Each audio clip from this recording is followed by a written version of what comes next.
Hi, I'm Dana and I'm backstage with Omar at the drum. You've just come off stage. How was that? Wicked.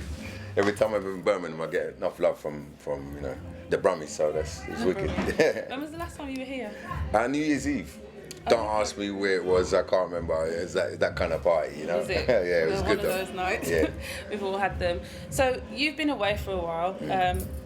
I think the last album was released in, was it 2006? Yes. Something around there? And that was Sing. Sing If You Want It, yeah. And so what have you been doing from then till now? I'm still writing on the next album. Should be finished in the next couple of months. That's on omarmusic.net, my website. Also started acting, which I was in a musical last year. Called Been So Long at the Young Vic. Yeah, I heard about that. And we did the Edinburgh Festival, Latitude Festival, did a run at the Young Vic as well. But this year I'm doing a one-man play, which was written for me by the same guy who wrote the musical. And that's going to be in Latitude and Edinburgh Festival again, but also Sheffield, Manchester, hopefully Birmingham as well, Leeds, Bristol. Yeah, because you didn't come to Birmingham with the Been So Long. No, we were looking for them to like put it on in different places and that, but it kind of just stopped at the Edinburgh Festival, which was a shame, but you know. How did that come about? How did you get the role? Well, I decided I wanted to act for about 3 years ago, and I talked to a couple of actors, one of them being Amel Amin, from The Bill and Kidulthood, and he suggested a few places to go to get lessons.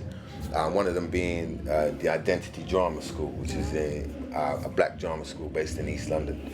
Okay. Did an audition for there, got on the professional course, and then they put me on their agency books. But at the same time, one of the tutors there was Che Walker. He was the writer of the musical. Okay. And he knew my music from before as well. And he was like, I had this musical he's written, I'll be perfect for the part.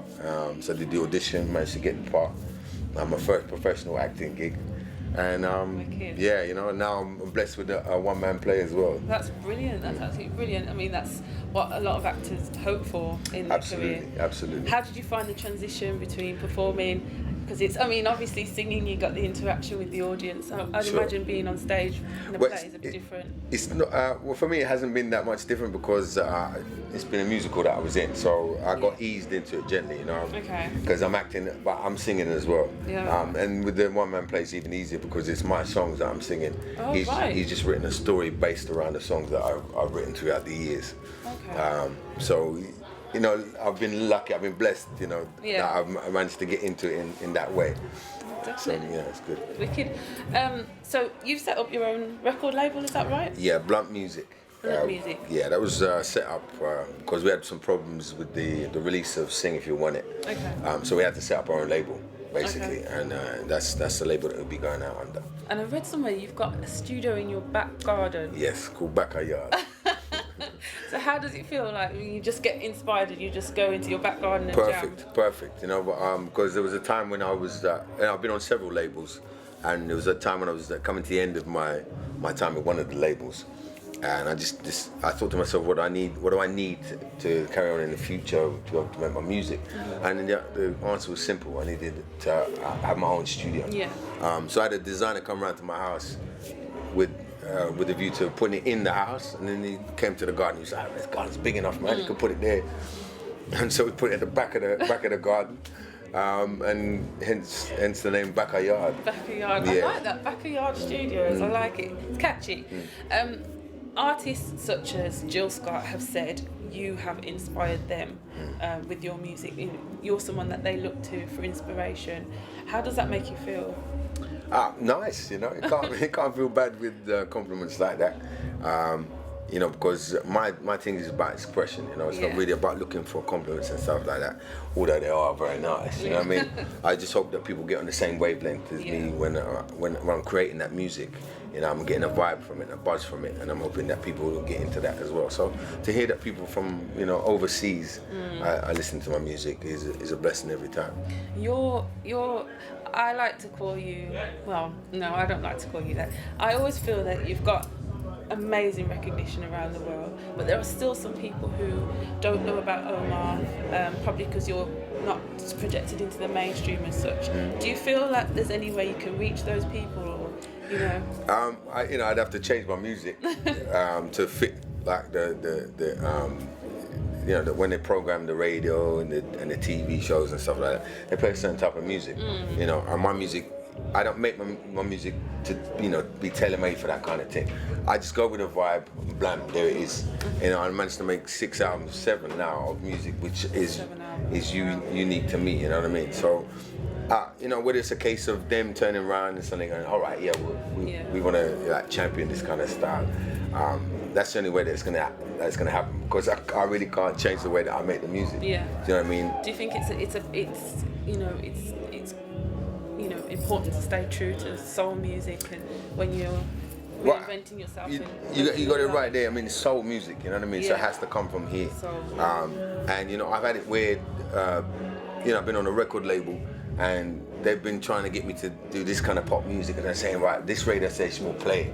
You know, they'll get you on the A-list and stuff like that. And I'm like, I can't think in them terms there, where it's going to get played or how, you know, how it fits alongside the next record. Yeah. That's not about how I do it. I just make the music, and blam, there it is. But one thing I said to myself is that if I make music, it has to be something that stands the test of time.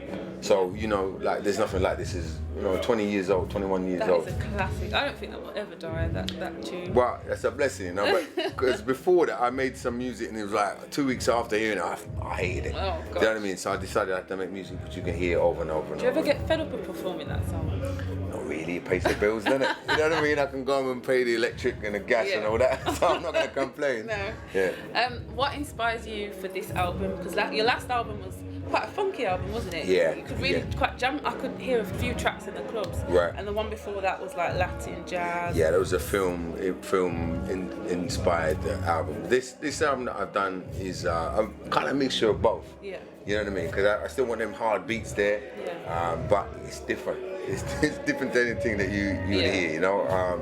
It's classic. It's kind of got that classic element. Yeah. I'm very happy with. I mean, if I say so myself, you know, because what you strive to do each time is to come up with something different. Yeah. You know what I mean? That's what I'm about. It's just trying to try something a little bit different each time, and I've managed to create that again. And you've worked with some major artists, Stevie Wonder being one of them, who you idolised when you were younger. Absolutely. How did it feel to get in the studio with him and like?